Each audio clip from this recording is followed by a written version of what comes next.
السلام علیکم ناظرین، میں ہوں آپ کا ہوسٹ رانا فیاض اسماعیل۔ آپ میرا پروگرام دیکھ رہے ہیں ٹو دی پوائنٹ۔ آج ہم بات کریں گے جہیز ایک لعنت ہے۔ 10 لاکھ کا جہیز، 3 لاکھ کا کھانا، گھڑی پہنائی، انگوٹھی پہنائی، اس کے بعد بچی کی رخصتی کے بعد اس کا کھانا ساتھ بھیجنا، پھر جب بچی گھر واپس آتی ہے تو میکے بیچتے ہوئے سسرالیوں کے کپڑے بھیجنا۔ بیٹی ہے یہ کوئی آپ کے لیے کوئی عذاب ہے؟ تو معاشرے نے عجیب و غریب رسموں کو زندہ رکھا ہوا ہے۔ یہ جو ہندوانہ رسمیں ہیں، جو تاریخ میں ہمیں ہندوؤں سے یہ تاریخ ملتی ہے، وہ رسموں کو زندہ رکھتے ہوئے آج بھی وہ رسمیں ہمارے لیے وبال جان بنی ہوئی ہیں، اور نکاح مشکل ترین ہو گیا ہے۔ جس گھر میں ایک یا ایک سے زیادہ بیٹی ہے، وہ باپ بیچارہ رات دن محنت کرتا ہے، پریشان ہوتا ہے، اور بیٹی کی شادی کرنا اتنا مشکل ہو چکا ہے اس کے لیے، اس کو ایک اچھا خاصا پیکج دینے کے لیے تقریباً میرے خیال سے غریب گھرانہ جو ہے وہ 10-15 لاکھ سے کم بچی کی شادی نہیں کر سکتا۔ حضرت محمد صلی اللہ علیہ وآلہ وسلم نے فرمایا کہ اللہ تعالیٰ نے جس کو 2 بیٹیاں عطا فرمائیں، اس نے اس کی بہترین پرورش کی اور ان کی شادی کی، تو وہ انشاءاللہ جنت میں میرے ساتھ ایسے ہوگا جیسے یہ میری 2 انگلیاں۔ نبی صلی اللہ علیہ وسلم نے صحابہ کے سامنے 2 انگلیاں کھڑی کر کے یہ پیغام دیا کہ بیٹیاں وہ رحمت ہیں، اگر آپ نے ان کی اچھی پرورش کی اور ان کی شادی کی تو وہ میرے ساتھ جنت میں ایسے ہوگا جیسے میری یہ 2 انگلیاں۔ اور یہ وہ باپ، بیٹی کا باپ یہ خواہشیں نہیں رکھتا کہ میں اپنی بیٹی کے اوپر اتنا خرچ کروں۔ بدقسمتی یہ ہے کہ یہ لڑکے والوں کی ڈیمانڈ ہوتی ہے۔ لڑکے کی جانب سے جب لڑکی والوں کو جہیز کی لسٹ دی جاتی ہے تو باپ کا بال بال قرض کے نیچے دب جاتا ہے اس لسٹ کو پورا کرتے کرتے۔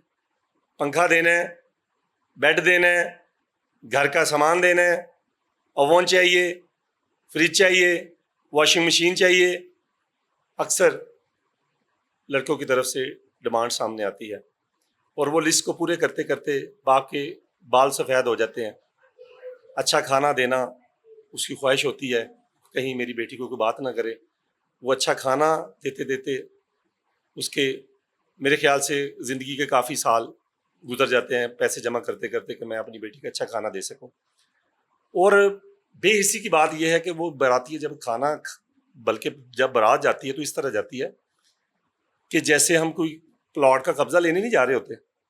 ہلا لا لا لا لا لا، باجے بجائے جا رہے ہیں، فائرنگ کی جا رہی ہے، پتہ نہیں کیا کیا کر رہے ہوتے ہیں۔ یار ایک معتبر گھر میں اس طرح کی حرکتیں اچھی نہیں لگتی، ایک مہذب گھرانے میں یہ باتیں اچھی نہیں لگتی۔ تو اس طرح سے سادگی سے جائیں کہ ایک اپنے جگر کا گوشہ، اپنے جگر کا ٹکڑا آپ کے حوالے کیا جا رہا ہے، اپنی عزت کو آپ کے حوالے کیا جا رہا ہے، تو آپ کسی کی عزت کو اپنی عزت بنانے جا رہے ہو۔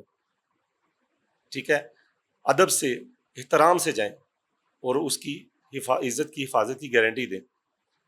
ایک تو آپ یلغار بن کر ان کے اوپر حملہ ور ہوتے ہیں، اور بعد میں کھانے کھا کے اکثر بے حس لوگ یہ کہہ دیتے ہیں کہ مجھے تو گوشت نہیں کھانے کو پورا ملا، مجھے تو کھانا نہیں اچھا لگا، گھر سے بھوکے آئے تھے۔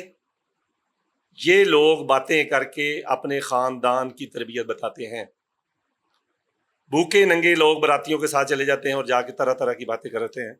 آپ کو یہ کبھی سوچ نہیں آئی کہ بیٹی کے باپ کے اوپر یا ان کے خاندان والوں کے اوپر کیا گزرے گی یہ باتیں؟ بچی کیا سوچے گی؟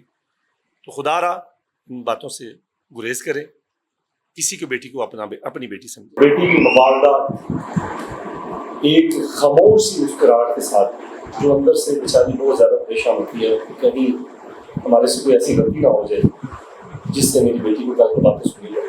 طرح طرح کے کھانے تیار کیے جاتے ہیں، ان کی دعوتیں اڑائی جاتی ہیں۔ بعد میں جب شادی قریب آتی ہے تو جہیز کی جو ہے ڈیمانڈ رکھ دی جاتی ہے۔ یہ جہیز کی ڈیمانڈ رکھنا یہ رسم بن چکا ہے۔ ہمیں تو بائک چاہیے، ہمیں تو گاڑی چاہیے، ہمیں تو یہ چاہیے، ہمیں وہ چاہیے۔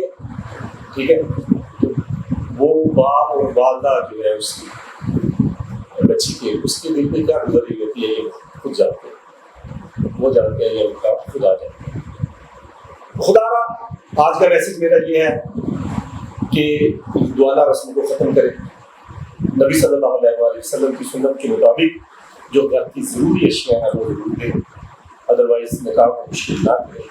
مہندی کی رسم اسلام میں نہیں ہے، نکاح ہے اور اس کے بعد حسب توفیق لڑکے کے اوپر فرض ہے کہ وہ ولیمہ کرے۔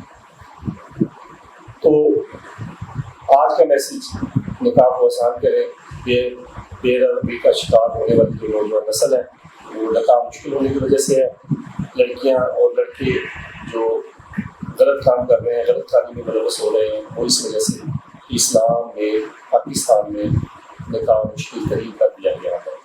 بے جا خواہشات نے جو جنم لے لیا، اس خواہشات کو پورا کرنے کے لیے لوگ طرح طرح کے جرائم میں ملوث ہو رہے ہیں۔ مہربانی فرمائیں نکاح کو آسان کریں۔ آج کا میرا میسج کیسا لگا، میرا پروگرام کیسا لگا، کمنٹس میں رائے بتائیے گا۔ دیکھتے رہیے گا میرا پروگرام ٹو دی پوائنٹ۔ اللہ حافظ۔ پاکستان زندہ باد، پاکستان آئندہ باد۔